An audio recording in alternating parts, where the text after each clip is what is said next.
Bonjour à tous et à tous, bienvenue au webinaire sur la responsabilité des employeurs face aux risques routiers. Madame Lachoumaya et Elodie, vous êtes là? Oui, c'est bon pour moi. Eh bien, écoutez, si vous êtes d'accord, on peut débuter? Allez, Allez, je laisse... qui commence, Elodie ou Tina? c'est bien. Très bien, ben, Madame Lachoumaya, je vous laisse débuter. Merci beaucoup, Pauline Régul. Bonjour à tous, bonjour à toutes. Voilà, effectivement, je remercie le MEDEF d'avoir pris cette initiative de parler sécurité routière à ses adhérents. C'est un sujet qui nous concerne particulièrement en Guadeloupe. Et nous avions commencé un travail l'année dernière. Nous n'avions pas pu poursuivre par rapport aux différents épisodes de la crise sanitaire qui nous réservent encore des surprises, pas des bonnes malheureusement. Et du coup, il faut composer avec. Donc, ce webinaire est vraiment le bienvenu. J'espère que ce sera à reconduire très prochainement puisque nous avons d'autres épisodes, d'autres rendez-vous prochainement dans les mois qui suivent.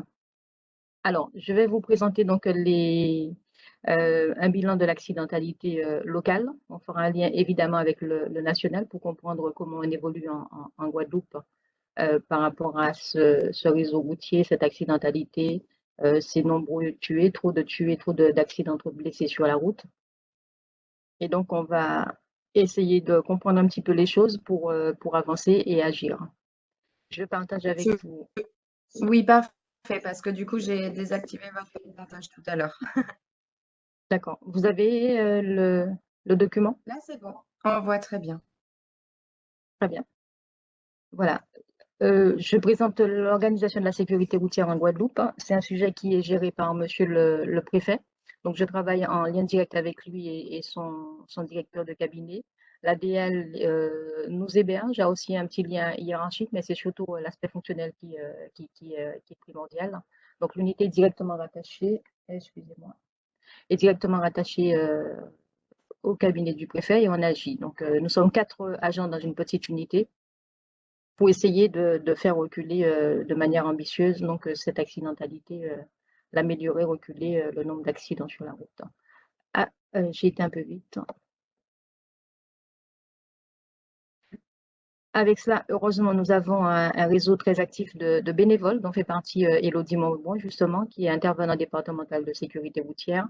Nous avons là-dedans donc des chargés de mission sécurité routière, des chargés de mission deux roues motorisées, un monsieur vélo, et tout cela donc pour essayer d'agir au maximum, d'aller le plus loin possible dans la prévention.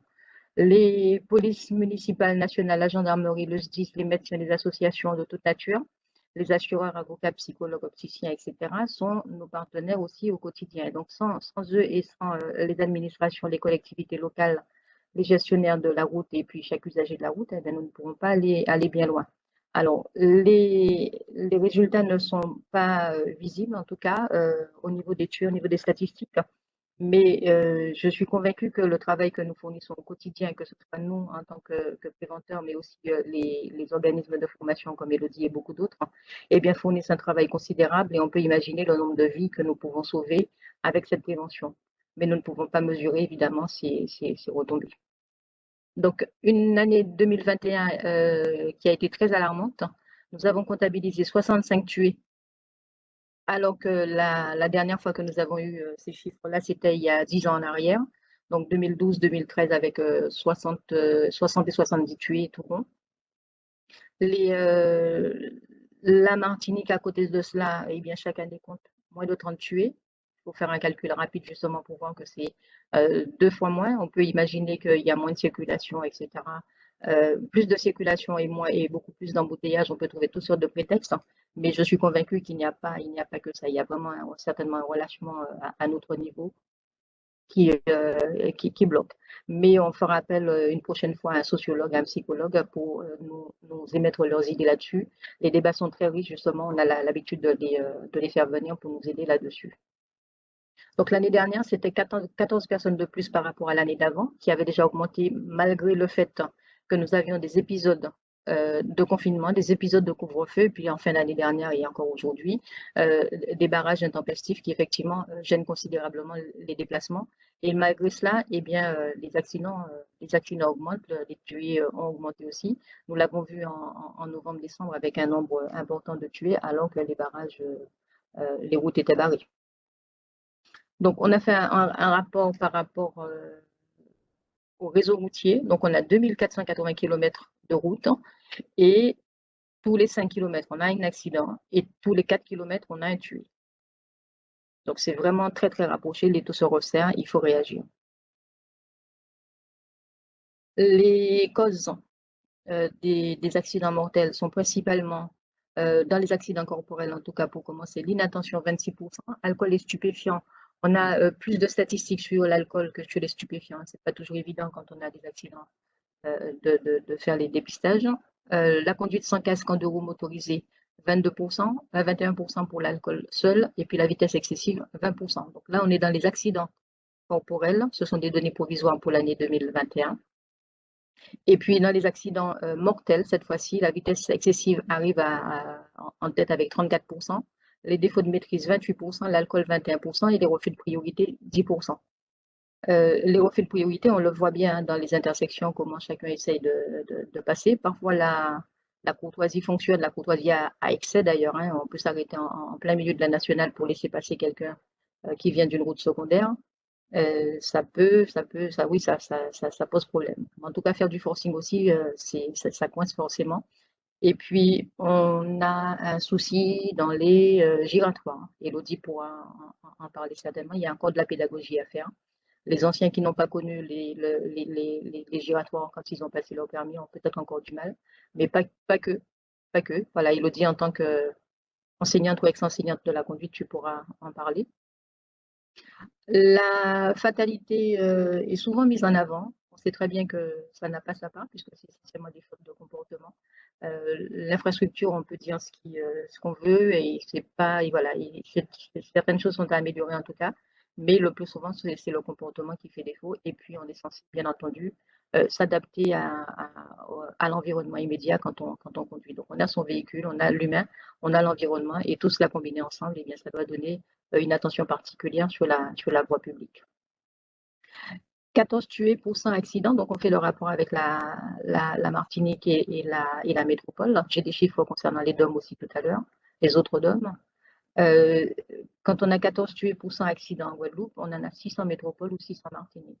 Donc par rapport à la métropole, vous voyez bien qu'on est déjà largement au-dessus. C'est 2,5 fois à 3 fois plus de tués en Guadeloupe qu'en métropole. Et par rapport aux autres DOM, c'est à peu près pareil aussi. Donc, situation toujours inquiétante au fil des années, malgré tout le travail de prévention qui est fait. Pour faire un lien avec le risque routier professionnel, eh bien 69% des accidents ont lieu en semaine.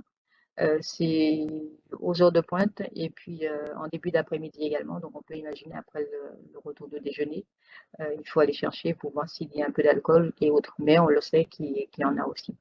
Les tués sont essentiellement de sexe masculin, que ce soit ici ou en métropole. Donc, c'est 80, 85 à 90% du total des tués. Les dames restent encore voilà, assez exemplaires dans la situation. Sauf qu'il ne faut pas donc les négliger non plus ce public féminin et il faut continuer aussi à travailler avec. Les usagers vulnérables en Guadeloupe, c'est 60% au minimum du total des tués. Diverses raisons. On n'a pas la notion véritablement du partage de la route et donc on s'imagine que la voie publique est réservée essentiellement aux usagers en 4 roues et plus, mais nous n'avons peut-être pas un réseau routier complètement adapté non plus à favoriser un déplacement en toute sécurité des piétons, des cyclistes, notamment, sachant que les deux roues motorisées sont sur la voie publique aussi. Mais de part et d'autre, on peut avoir des gros manquements au niveau de la conduite. Voilà, donc 25 deux roues, donc c'est plus de la moitié. Voilà, les usagers vulnérables, donc c'est 60%, et puis les deux roues, 20 en deux roues motorisées et 5 en vélo. Je vous ai mis des illustrations de nos campagnes au fur et à mesure sur les différentes pages. pour vous montrer un peu donc, ce que nous avons fait l'année dernière en termes de visuel, en termes de diffusion, notamment via les réseaux sociaux, via des campagnes de grand format aussi. Je pense à la première image qui était la carte de la Guadeloupe, et là nous avions une campagne 4x3 avec des affichages aussi permanents qui étaient dans la région pointoise.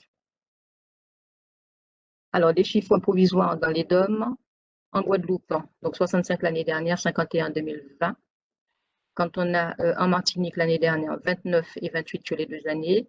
Mayotte, qui est moins comparable en termes de population. Mais la Réunion, regardez, donc c'est 41 tués quand on a une population qui est quasiment 2 fois plus importante qu'en Guadeloupe.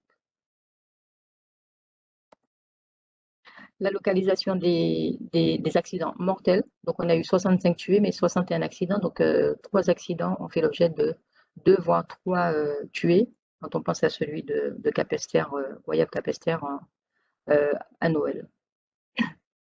Donc, on est souvent sur les grands axes.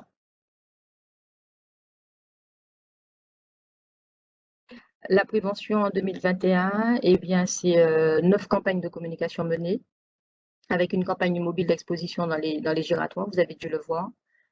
Malheureusement, cet ensemble de panneaux, de messages, de silhouettes, etc., ont alimenté les feux sur les barrages en fin d'année, donc nous n'avons pas récupéré pour continuer. Des campagnes radio, la campagne 4x3, les campagnes sur les réseaux sociaux. Nous avons fait une grosse communication avec l'autocycliste de Guadeloupe. J'espère que vous avez pu voir ce véhicule-là, justement, qui se déplaçait donc tout au long du tour. C'était la voiture ouvreuse du tour cycliste. Voilà, avec des parutions dans différents magazines, Senior Guadeloupe, Autographe en forme, le guide de la naissance. Et puis la campagne Vitesse Lévé-Pied qui est bien passée aussi. Nous l'avions édité cette campagne sur 10 000 boîtes de pizza, plus du grand format, les réseaux sociaux. Nous l'avions décliné donc à différents niveaux. Et enfin, nous comptons sur le partenariat de Route de Guadeloupe, et régulièrement les panneaux Trafiquera donc informent les usagers, pas assez souvent d'ailleurs, à mon sens. J'aurais préféré que plutôt qu'ils soient éteints ou affichent l'heure simplement, on ait des messages plus sécuritaires, mais bon, je vais redemander encore ces messages de prévention pour tous. En 2022, au vu de la situation, il faut qu'on arrive à comprendre un peu mieux ce qui se passe localement, à savoir pourquoi il y a ces agissements, pourquoi il y a ces manquements. Il y a forcément la crise sociale qui intervient aussi. Est-ce que la route est un exutoire pour le Guadeloupéen qui se sent démunis en tout cas sur d'autres sujets et qui se lâchent complètement sur la route? En tout cas, ce n'est certainement pas la bonne façon de faire, puisque ce sont des familles qui sont en deuil, ce sont des entreprises qui perdent des collaborateurs, et ce sont quand même des drames familiaux dont on pourrait se passer, puisqu'on sait que c'est évitable si on se donne la peine. Voilà, donc en 2022, les assises de la sécurité routière, monsieur le préfet y tient, nous les organiserons d'ici, au cours du premier trimestre en tout cas, et d'ailleurs vous serez tous consultés, conviés, impliqués en tout cas dans ces assises, puisqu'il y a besoin des apports de tous et du plus grand nombre. L'appel à projet sécurité routière, je vais insister là-dessus puisqu'il est ouvert jusqu'à il y a encore 2 semaines. Il reste encore 2 semaines pour poser vos dossiers. Soit vous le faites via le MEDEF, soit vous le faites en direct. En tout cas, nous avons besoin donc des contributions du plus grand nombre pour nous aider à agir. On vous accompagne. Il y a des aides qui sont prévues tant sur le plan financier que sur le plan humain ou matériel. Donc nous allons nous donner les moyens d'accompagner un maximum de projets, sachant que nous avons défini des enjeux prioritaires comme la vitesse, l'alcool et les stupéfiants, et puis les deux roues motorisées. Des études sont aussi lancées, d'autres vont l'être également, et tout cela dans le but de mieux comprendre ce qui se passe. Ça, je l'ai déjà dit, effectivement. Il faut trouver quelques pistes pour ensuite mieux communiquer, mieux agir, et nous tablons là-dessus et nous espérons que cette année et les années à venir vont à nouveau voir la tendance à la baisse se manifester à nouveau. Donc de grandes campagnes sont prévues. au vu des résultats, mais de toute façon, nous devons agir dès maintenant. C'est la raison pour laquelle un clip a été lancé hier. C'est un projet depuis l'année dernière, mais qui est sorti hier. Donc, c'est la première campagne de l'année. On va visionner ensemble tout à l'heure le clip en fin d'intervention. J'y tiens parce que c'est tellement poignant à mon sens, mais je ne vous en dis pas plus, vous verrez tout à l'heure. Donc, beaucoup d'actions en faveur des usagers en deux roues sont prévues, en faveur des cyclistes, dans les établissements scolaires, pour les jeunes, en faveur des piétons et en faveur des salariés, évidemment. Voilà, on est dans le vif du sujet là maintenant. On attend l'aide des organisations patronales comme aujourd'hui, des organisations syndicales et toutes les organisations qui sont susceptibles donc de nous permettre d'atteindre tous les collaborateurs, toutes les entreprises.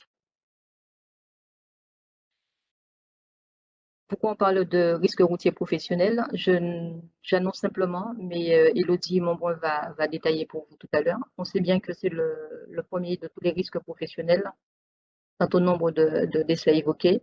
On sait que conduire, c'est un acte de travail et qu'il existe ou il est impliqué tant dans les déplacements professionnels dans le cadre des missions que dans les trajets entre l'entreprise et le domicile ou le lieu habituel de restauration.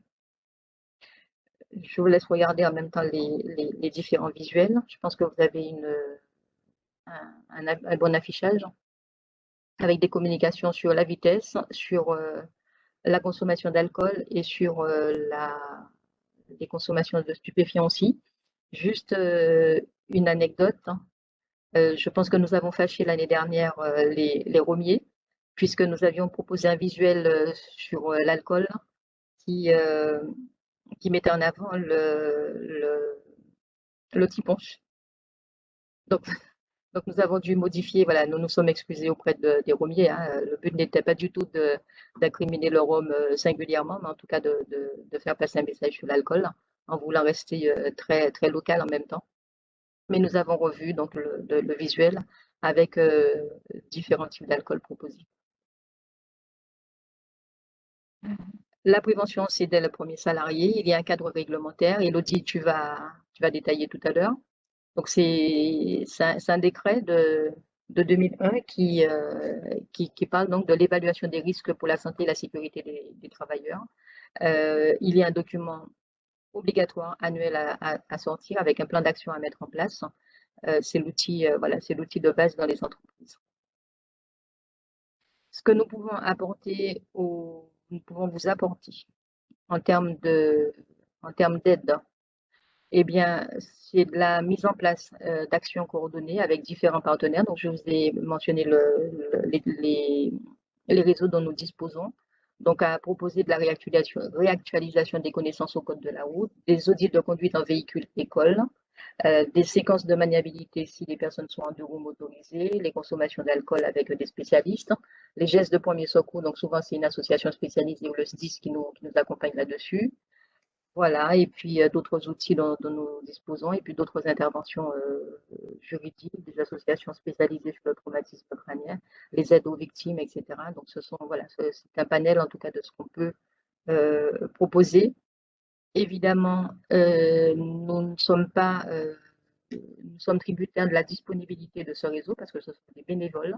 C'est la raison pour laquelle je vais aussi et surtout aiguiller les entreprises vers les organismes de formation. Il y en a, donc ce sont les centres de formation, écoles de conduite, etc., qui sont en mesure de proposer des formations spécifiques aux risques routiers professionnels, des entreprises qui se sont aussi équipées d'outils de simulation, comme c'est le cas chez Moloc, d'Élodie Monbrun, comme c'est le cas chez d'autres établissements également. Donc, je crois que le département doit bien compter 3 ou 4 simulateurs dernière génération. Élodie, hein, tu en parleras. Et puis, il y a des formations prévues aussi spécifiques à l'éco-conduite. Des aides financières aux entreprises existent. La CGSS propose des aides jusqu'à 30% du budget, sous condition évidemment. Le MEDEF se chargera de prendre attache avec Madame Minacci et Monsieur Miro de la CGSS pour vous donner plus d'informations par la suite sur vous faire parvenir en tout cas un message de la CGSS vous expliquant le procédé. D'autres formations existent, je crois que c'est par les cotisations obligatoires. Elodie en parlera. Et puis nous, ce qu'on essaye de faire du côté de l'État, ça serait peut-être de lister l'ensemble des centres de formation il n'y a pas d'agrément prévu, donc le travail est un peu compliqué. L'ensemble au maximum en tout cas, l'ensemble des centres de formation qui sont disposés à, à faire ces formations aux entreprises.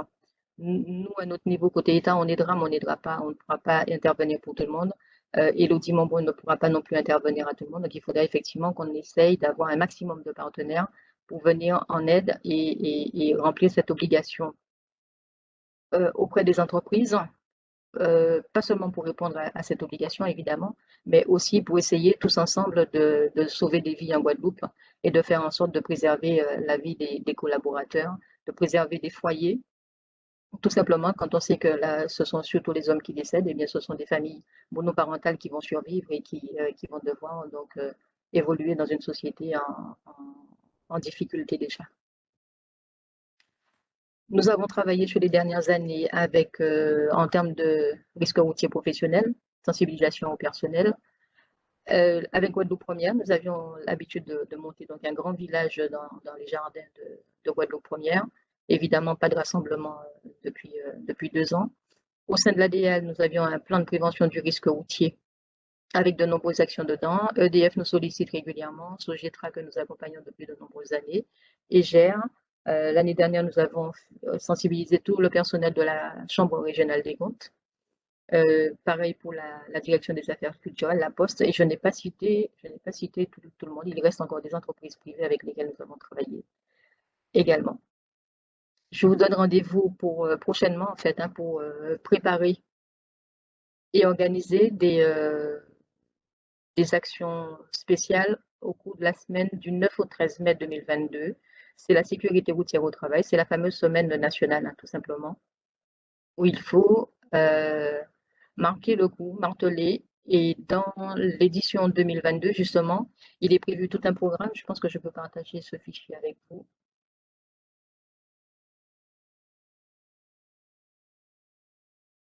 Je n'ai peut-être pas fait la bonne démarche.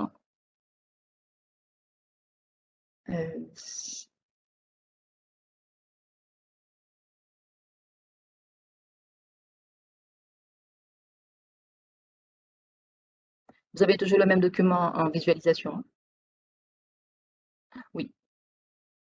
Je disais donc que je ne vais pas le publier là, le partager, mais il est prévu essentiellement donc du partage par mail ou par les réseaux sociaux aux partenaires et puis ensuite aux collaborateurs, dis-je, et ensuite et au sein de l'entreprise même. Donc ça veut dire qu'on va éviter des déplacements, on va éviter des regroupements et faire de la sensibilisation malgré tout, puisqu'il faut s'adapter aux situations, à la crise. À nouveau, on va demander aux entreprises de s'engager sur les différents enjeux. C'est le téléphone au volant, c'est l'alcool au volant, le port de la ceinture de sécurité ou du casque en deux roues motorisé, c'est le dépassement, c'est la vitesse autorisée, les temps de repos, la formation des salariés et puis voilà, l'équipement de roues motorisées. Donc, ce sont des engagements sur lesquels on va demander aux entreprises de se, de se, de se positionner à nouveau. Juste un chiffre concernant le téléphone au volant. On n'en a pas beaucoup. Hein, vous avez vu, j'ai parlé des facteurs aggravants tout à l'heure. On n'a pas assez de données sur le téléphone au volant localement. Mais en tout cas, on sait que dans les comportements dangereux des salariés, le téléphone arrive à près de 70%. Les excès de vitesse aussi. Et puis, un quart des salariés estiment être obligés d'enfreindre des règles par leurs conditions de travail. Donc là aussi, effectivement, il faut penser à mieux aménager donc les temps de travail et puis peut-être penser au Bluetooth plus facilement, qui est encore autorisé aujourd'hui. Nos coordonnées sont là. Je laisserai le fichier à Pauline Régule qui vous le diffusera si nécessaire. Donc, nous avons une adresse mail facile à retenir, j'espère. sécuritéroutière971@développement-durable.gouv.fr. nous joindre facilement. Nous sommes 4 à traiter les messages de ce côté. Et puis, pour finir, comme je vous l'ai dit tout à l'heure, je vais vous proposer donc le clip Tension qui est paru hier, qui est sorti hier, qui a été lancé hier, qui fait déjà le buzz au bout de quelques heures hier. Donc, il y avait déjà 5000 vues sur YouTube. On regarde ensemble.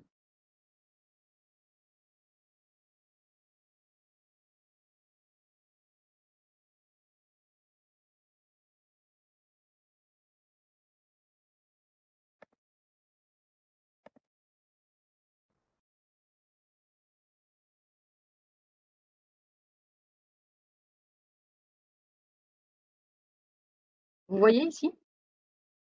Non, on la voit pas, Dina. Non? Non, rien. Alors,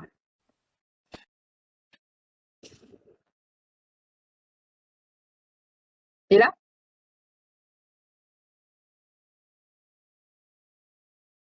C'est bon, mais il n'y a pas le son. Ouais.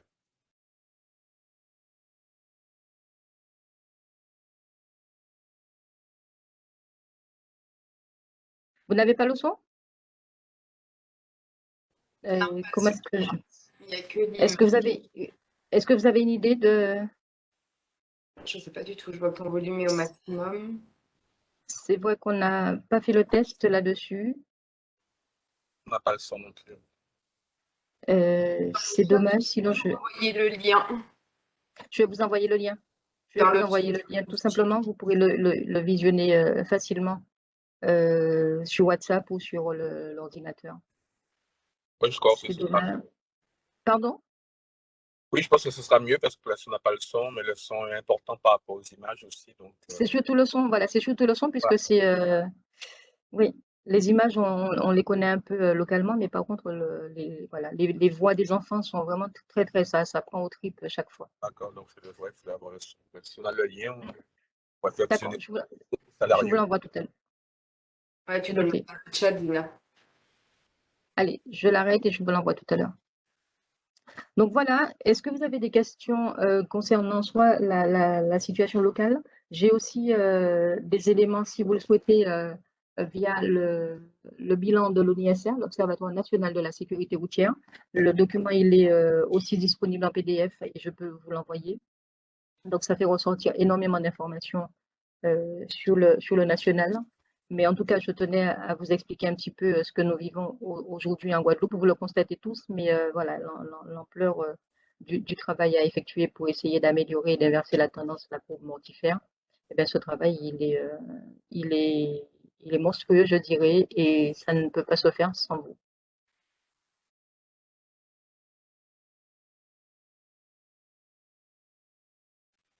Et Voilà, pas de questions, je reste à votre disposition de toute façon.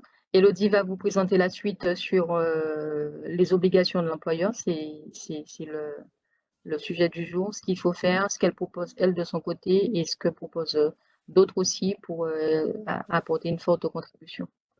Sylvie, tu avais une question? Oui, j'avais une question. C'est très clair, hein, votre explication et ça nous permet d'avancer. Je voulais avoir une notion d'âge sur les accidents et sur les tués. Parce que ça, pour sensibiliser le public, c'est intéressant aussi de savoir la tranche d'âge. D'accord. Je partage avec vous un document.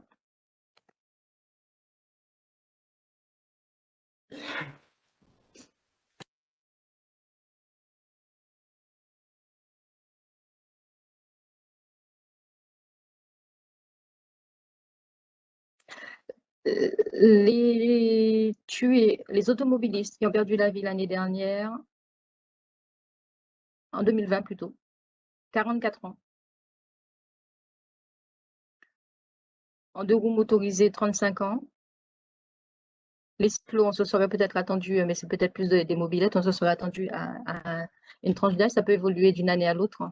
40 ans. Les cyclistes, une moyenne d'âge de 51 ans. Et les piétons, eh bien voilà, les piétons, c'est sans surprise non plus. 63 ans, ce sont des personnes âgées qui n'ont peut-être pas forcément les moyens de se déplacer différemment.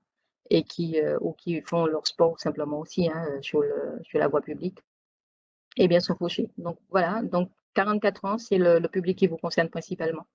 44 ans plus, dis-je, avec la plus forte proportion à 39%. Donc, on regarde que ce ne sont pas des jeunes, quoi. C'est pas un Oui, public très jeune. c'est ça. Les jeunes représentent 20-25%, plutôt 25%. Merci beaucoup, c'est important. Je Merci. vous en prie. Merci, c'était une très bonne question, merci beaucoup. Du coup, j'en profite parce que ça rejoignait aussi ce à quoi je pensais. Est-ce qu'il y a des campagnes qui ont été prévues dans les écoles, notamment dans les lycées ou universités, mais comme ça ne touche pas vraiment le public jeune, après c'est peut-être une idée aussi à prendre, sauf si ça a déjà été fait, je ne sais pas. Et nous sommes preneurs. D'accord. Nous sommes preneurs. Faites passer, oui.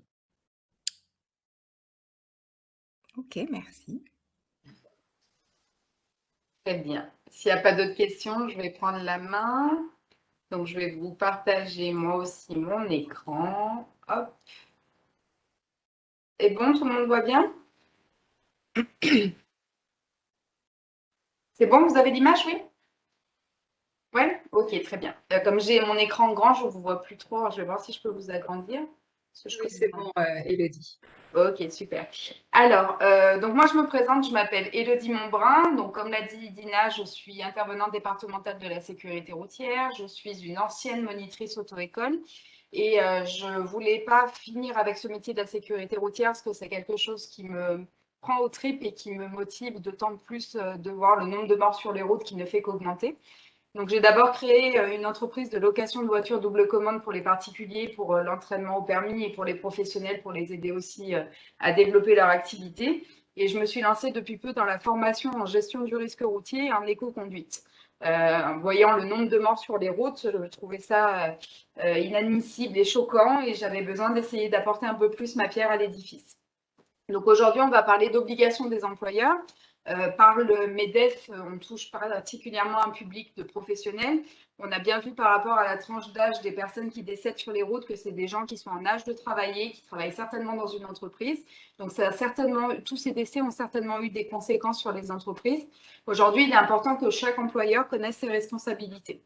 Donc elles ont une responsabilité par rapport aux salariés qui vont travailler et qui vont conduire. Donc, l'activité de travail sera de conduire comme un commercial, comme un technicien, où il va vraiment y avoir l'usage de la voiture au sein de l'activité. Mais il ne faut pas oublier aussi qu'une secrétaire qui prendrait la voiture pour partir de chez elle et venir au travail le matin, c'est pareil, c'est sous la responsabilité de l'employeur. Si elle a un accident, ça reste un accident du travail.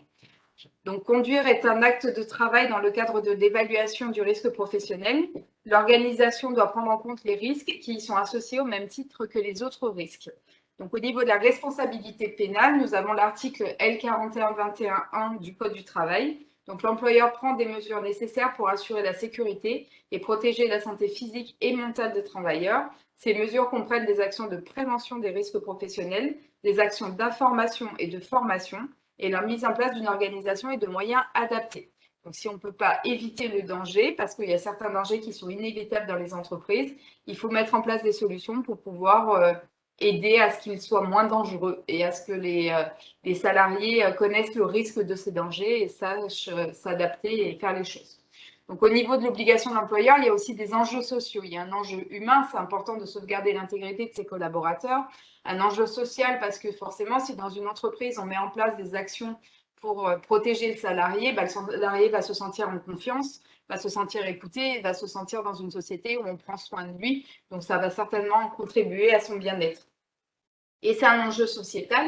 Il faut savoir que maintenant, les entreprises ont une responsabilité sociétale qui est de montrer dans la droite ligne de ces engagements en matière de responsabilité sociétale des entreprises. C'est toute l'image de la société qui s'en trouve valorisée. Donc, en effet, c'est important de montrer aujourd'hui qu'on œuvre pour des causes importantes dans le département. Donc, souvent, on parle d'écologie, mais il faut aussi parler de sécurité routière parce qu'aujourd'hui, c'est quelque chose de primordial, surtout dans notre département.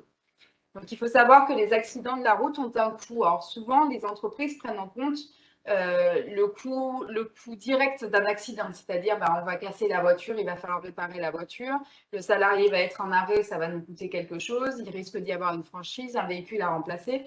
Seulement, ce qu'on oublie souvent de prendre en compte, c'est tous les frais indirects qu'il y a. Et ceux-ci sont très importants car ils sont en général 2,5 fois plus importants que les coûts directs. Alors, je vous ai donné un exemple, un coût direct de 5 000 €. Ça nous ferait un coût indirect de 12 500 € et au total, on en aurait pour 17 500 € pour un simple accident. Parce qu'il faut prendre en compte aussi l'impact que ça aura sur la société en termes d'image de marque, le traitement des sinistres, donc le temps que les personnes vont passer à gérer les dossiers, à monter les papiers auprès des assurances. Le salarié risque d'être absent ou en retard, il va falloir le remplacer. Ça va gêner la chaîne de production. Quand on va le remplacer, on va peut-être le remplacer par quelqu'un qui connaît moins bien le poste de la personne, donc qui sera moins compétent ou moins opérationnel, en tout cas moins rapidement. Donc tout ça, ça va avoir des conséquences. Et c'est des choses à prendre en compte parce que ça a un coût pour l'entreprise et toutes les entreprises cherchent à diminuer leurs coûts forcément. Au niveau du constat du risque routier, donc comme on l'a expliqué, c'est quasiment tout le temps de la faute de l'être humain. Alors il y a de temps en temps un problème de voiture mal entretenue, un problème de chaussée glissante, de trous, de pluie, de plein de choses, mais la cause principale, c'est souvent l'être humain. Donc il faut savoir que l'acte de conduite, c'est un acte social et collectif qui se pratique individuellement et égoïstement. Alors pourquoi égoïstement? Parce que quand on est seul dans sa voiture, généralement, on a tendance à penser qu'on est tout seul sur la route. Donc on va s'autoriser certaines choses parce qu'on va penser qu'on est compétent, qu'on a la capacité de réagir et la capacité de faire les choses mieux. Le problème, c'est qu'on ne sait jamais qui on va croiser. La personne qu'on croise sur la route, elle est peut-être un excellent conducteur, mais ce jour-là, elle a des soucis au travail, ce jour-là, elle a des soucis dans sa vie privée, et du coup, elle est moins bien concentrée, et le jour où il va y avoir une situation inattendue, elle va peut-être avoir plus de mal à réagir et va créer plus facilement un accident. Le risque routier est à 98% lié au comportement humain, donc c'est ce que j'expliquais juste avant. Rares sont les personnes qui se remettent en cause spontanément. En effet, on se réveille rarement le matin en se disant « Ah là là, je suis un mauvais conducteur, je suis sûre que je suis capable de faire mieux, je vais faire une formation ». En général, on a tendance à penser qu'on s'en sort bien et que c'est les autres qui font des bêtises. Donc le changement ne peut être engagé que par des actions initiées par le collectif. C'est parce que son entreprise va mettre en place une action de sécurité routière avec des actions de formation que le salarié, comme il va être obligé de le faire, il va le suivre. Après, il peut s'y intéresser, il peut prendre part, il peut adhérer au changement et mettre en place le changement, mais c'est rarement de lui-même qu'il va décider de se mettre à faire une formation. Au niveau du processus de changement, donc c'est important de savoir comment un être humain fait pour faire changer son comportement. Donc il se compose de 3 grandes étapes. La première, il faut connaître la règle. Comme expliqué Dina tout à l'heure, par exemple, pour les ronds-points, il y a des gens qui ont le permis il y a longtemps et qui ne savent pas comment on prend les ronds-points parce qu'à l'époque, on n'en avait pas. À l'époque, ils étaient moins compliqués et du coup, aujourd'hui, leurs connaissances ne sont pas à jour. Donc, il est important de faire un premier travail pour faire connaître la règle. Ensuite, il faut qu'il l'accepte. Donc, pour l'accepter, il faut la connaître, il faut la comprendre et il faut se rendre compte qu'elle est applicable, qu'elle n'est pas si compliquée que ça à mettre en place. Et une fois qu'on a compris et accepté tout ça, il suffit de l'appliquer sur la route et d'avoir le bon comportement. Et pour que ce changement soit durable, il faut qu'il soit fait dans la durée. C'est-à-dire que si on fait une fois quelque chose, une action de formation, de sensibilisation sur une journée et qu'on ne fait plus rien pendant les années qui suivent, le changement qu'on aura opéré, certes, il va durer pendant peut-être 3 mois, 6 mois, allez, maximum 1 an, mais il ne va pas durer éternellement. Donc, il est important régulièrement de remettre en place des actions. Il faut que les dispositifs de prévention doivent toucher le plus grand nombre de personnes. Donc, il faut vraiment inclure toute son équipe. Il faut que tous les collaborateurs travaillent sur une culture sécurité routière pour que le message soit compris de tous, afin de créer donc cette culture de prévention et favoriser l'effet de groupe. Et ensuite, il faut que la démarche doit être complétée et cohérente. Elle doit intégrer des actions simples et pragmatiques. C'est-à-dire qu'au début, on va mettre des actions de formation qui vont toucher vraiment l'ensemble de la population de son entreprise. Mais après, il peut y avoir des cas particuliers où il y aura des besoins un peu plus importants. Vous connaissez vos salariés, vous savez lesquels ont des limites ou des failles. Et c'est peut-être cela qu'il faut aller un petit peu plus loin dans la formation pour pouvoir vraiment leur faire comprendre les limites de leur comportement et donc les faire changer. Ensuite, donc au niveau des solutions. Alors, en effet, il faut d'abord sensibiliser. Pour sensibiliser, on propose des vidéos qui vont durer de 1 à 3 minutes qu'on peut envoyer soit tous les mois, soit une fois trimestre, donc 4 vidéos dans l'année, qui vont permettre en effet de revoir les règles. Vous pouvez choisir vos vidéos pour vraiment travailler sur les thèmes qui sont importants dans les sociétés. Aujourd'hui, j'ai des sociétés qui viennent me voir en disant que certains de leurs collaborateurs ont des problèmes de courtoisie au volant, certains ont des problèmes de priorité, certains ont des problèmes par rapport à l'alcool, les stupéfiants. Donc voilà, on peut vraiment axer les vidéos sur les thèmes qui sont importants pour cette société et pour les collaborateurs pour que le message soit vraiment aille directement en fait dans l'oreille de la bonne personne et que ça touche vraiment ce qu'il a besoin de savoir. Ensuite, on peut responsabiliser les collaborateurs. Donc aujourd'hui, certaines entreprises ont mis en place des chartes du conducteur. Le problème, c'est que c'est souvent des documents qui sont un peu longs, qu'il faut du temps pour les lire. Et c'est des documents récurrents parce que généralement, les entreprises qui ont mis ces actions en place, c'est des chartes qui se signent une fois par an. Aujourd'hui, je propose un système de chartes où il y aura 3 vidéos que les collaborateurs vont devoir regarder. Ça va parler de l'état du véhicule, des règles du code de la route, en intégrant aussi les nouvelles technologies comme les véhicules électriques, ce genre de choses. Donc voilà, et en fait, une fois qu'ils auraient regardé ces 3 vidéos, ils pourront signer la charte du conducteur. Donc soit ils vont la signer, ils vont signer la charte du conducteur. Ils auront la possibilité au niveau de l'employeur de voir le suivi des salariés, c'est-à-dire que l'employeur aura la possibilité de voir si un tel a regardé les 3 vidéos et a bien signé la charte, s'il y en a 3 ou 4, ou eux, ils ont juste regardé la première, mais ils n'ont pas fini. Enfin voilà, on peut suivre pour savoir où ils en sont. L'ensemble de l'action dure de 30 à 40 minutes, donc ce n'est pas quelque chose d'énorme, c'est facile à appliquer. On peut le faire en plusieurs étapes, commencer la première vidéo le lundi, la deuxième le mercredi et le vendredi on termine. Enfin voilà, il y a vraiment plein de solutions pour pouvoir se mettre à jour. Et enfin, on propose des formations en gestion du risque routier et en éco-conduite. Donc pour ce faire, on a donc un simulateur de conduite qui est spécialement conçu pour la formation du risque routier. L'avantage, c'est que souvent en voiture, on peut dire à la personne tu roules trop près, tu roules trop vite, mais on ne voit pas l'impact, on ne voit pas vraiment quelles sont les conséquences. L'avantage du simulateur, c'est que là, on va vraiment voir l'impact.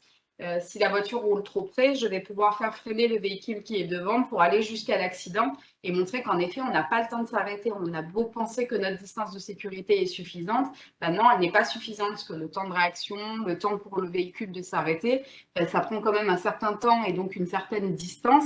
Et si on ne la laisse pas en cours de véhicule, ben forcément, ça ne fonctionne pas.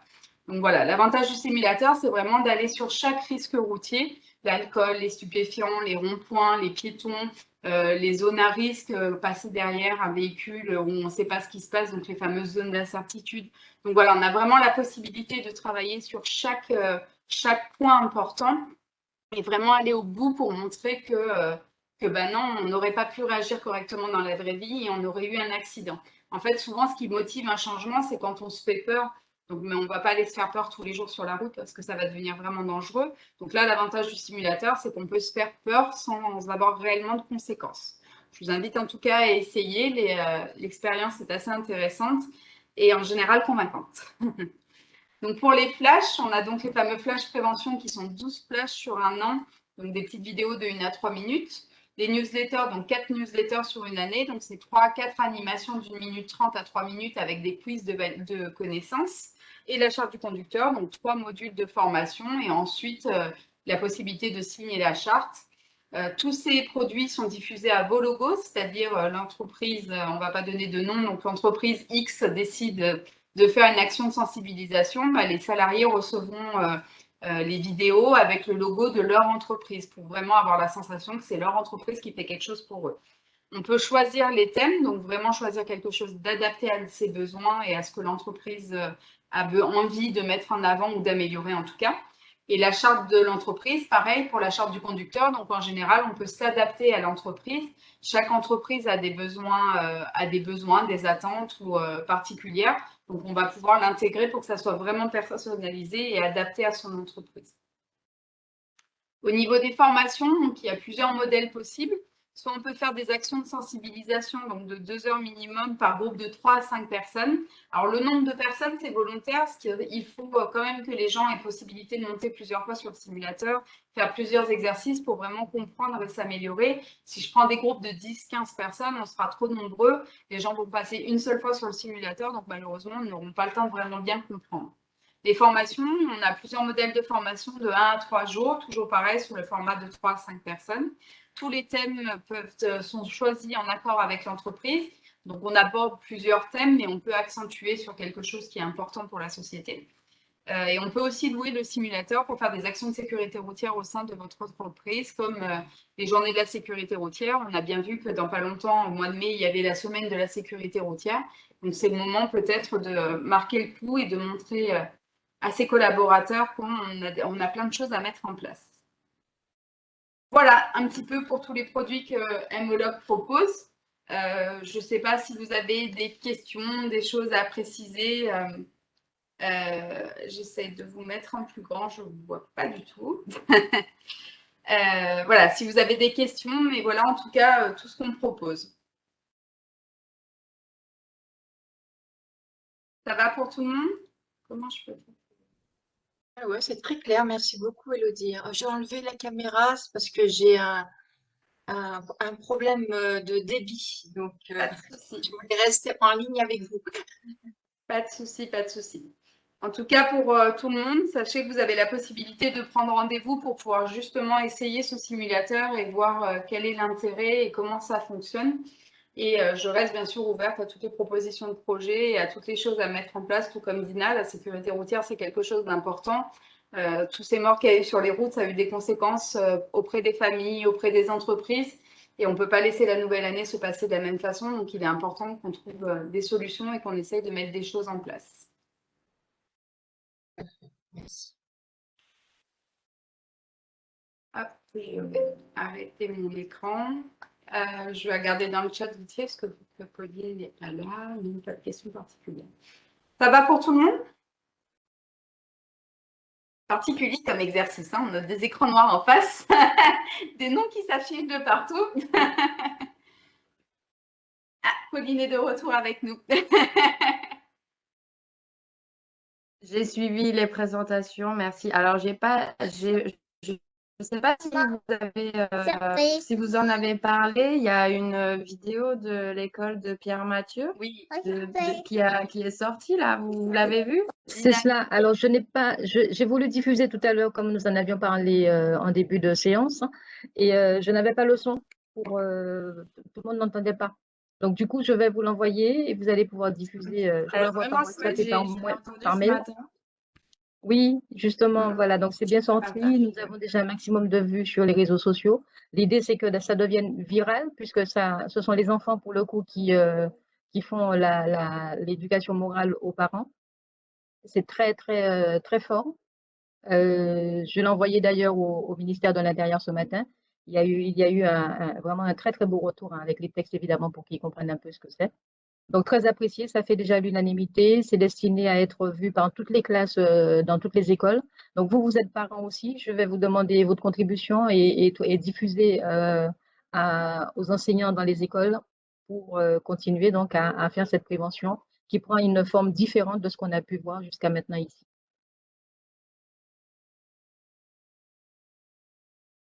Voilà, et puis je disais tout à l'heure que je reste à disposition de tous, hein, du MEDEF, par le biais du MEDEF, par exemple, pour aider, pour essayer de vous fournir des supports, pour diffuser au maximum des visuels, des messages, des vidéos, en tout cas de la ressource de toute nature pour que chacun fasse à son niveau ce travail de prévention qui est réglementaire, mais qui est absolument nécessaire au regard de ce qui se passe en Guadeloupe. Ouais, tout à fait. Tout à fait. Puis le webinaire a été enregistré, donc dès la fin de la réunion, je le mettrai en ligne sur YouTube et sur nos réseaux. Très bien, merci beaucoup. Et peut-être, si je peux rajouter quelque chose, je me disais par rapport à l'âge des accidentés, peut-être mobiliser aussi les seniors et peut-être les avant seniors pour qu'ils se sentent aussi concernés parce que quand j'ai demandé l'âge tout à l'heure, c'est souvent on met en avant la jeunesse avec ses abus. Et quand on remarque que finalement, c'est plutôt les 40 ans et plus, on s'interroge sur la réalité, quoi. Ça veut dire que peut-être qu'il faut qu'on essaie de transformer la cible et de mobiliser peut-être plus cette génération, les anciens sur la route. Peut-être qu'ils pensent qu'ils ont plus de facilité et que malheureusement, on est normalement l'exemple. Donc moi, je m'interroge beaucoup aujourd'hui à ce niveau-là. C'est très pertinent ce que vous dites et à travers cela, on voit bien que justement, traiter la sécurité routière en Guadeloupe, c'est vraiment chose non aisée. Tous les enjeux sont présents, toutes les tranches d'âge sont aussi concernées d'une manière ou d'une autre. Voilà, il fait cohabiter tout le monde dans un monde meilleur. On pourrait l'espérer, on pourrait penser que c'est utopique, mais en tout cas, il faut qu'on agisse. Absolument. Et si vous avez besoin de moi, je viendrai vous rejoindre, hein. Je trouverai un petit peu de temps. Mais merci pour cette conférence parce que j'avais eu l'occasion de discuter avec Élodie, mais on n'avait pas vraiment abordé les âges. Et là, je trouve quand même qu'il y a une prise de conscience sur ce qui se passe sur notre réseau routier. Je vous remercie. Il se trouve que justement, je suis à la recherche de nouveaux bénévoles pour nous aider. Donc, on reste en contact. Je tends la perche pour un nouveau bénévolat. Voilà, mais que ce soit... Oui, excusez-moi, allez-y. Voilà, que ce soit par le biais donc de l'UDMEDEF ou d'autres organismes ou en direct, voilà, nous restons en contact. Absolument, je vous transférerai, vous aurez mes coordonnées par Pauline ou je peux vous les donner, on allait dire hors antenne, mais moi, il n'y a pas de souci. Et Élodie les a. Je pense qu'avec ma collègue Tatiana Saint-Charles, on pourra aussi être dans l'action. Donc c'est notre but premier, hein, c'est d'essayer d'apporter un peu la pierre à l'édifice. On aime notre Guadeloupe et qu'est-ce qu'on peut faire justement pour l'aider, mais c'est être sur le terrain, quoi, et se poser les vraies questions. Donc, je suis à votre disposition. Je trouverai du temps pour vous. Merci Sylvie. Merci par avance. Très bien. Merci à tous. Il n'y a pas d'autres questions, d'autres messages. Donc, comme je disais sur le chat, de toute façon, un mail vous sera envoyé avec un petit retracé de tout ce qui a été fait. On vous remercie de votre temps, de votre disponibilité. C'est intéressant et c'est important d'échanger sur ce sujet-là. N'oubliez pas, la semaine de la sécurité routière dans pas longtemps au sein des entreprises. J'ai perdu le nom.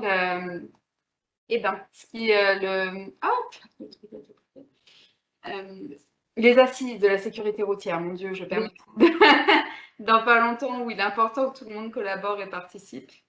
Donc, merci à tous. Je pense que et puis Élodie, l'appel à projet qui est ouvert jusqu'au 31 janvier. Très bien. Donc, on attend effectivement des propositions de la part de votre part, hein, de la part des entreprises, et puis ça peut être des projets privés aussi. Donc, on reste dans l'attente de vos dossiers. Merci, je vous dis à bientôt pour la préparation donc, de la semaine de la sécurité routière au travail qui aura lieu en mai. Et je vous souhaite une bonne journée. Merci à tout le monde. Merci beaucoup. Bonne journée. Merci. À bientôt. Au revoir. Au revoir.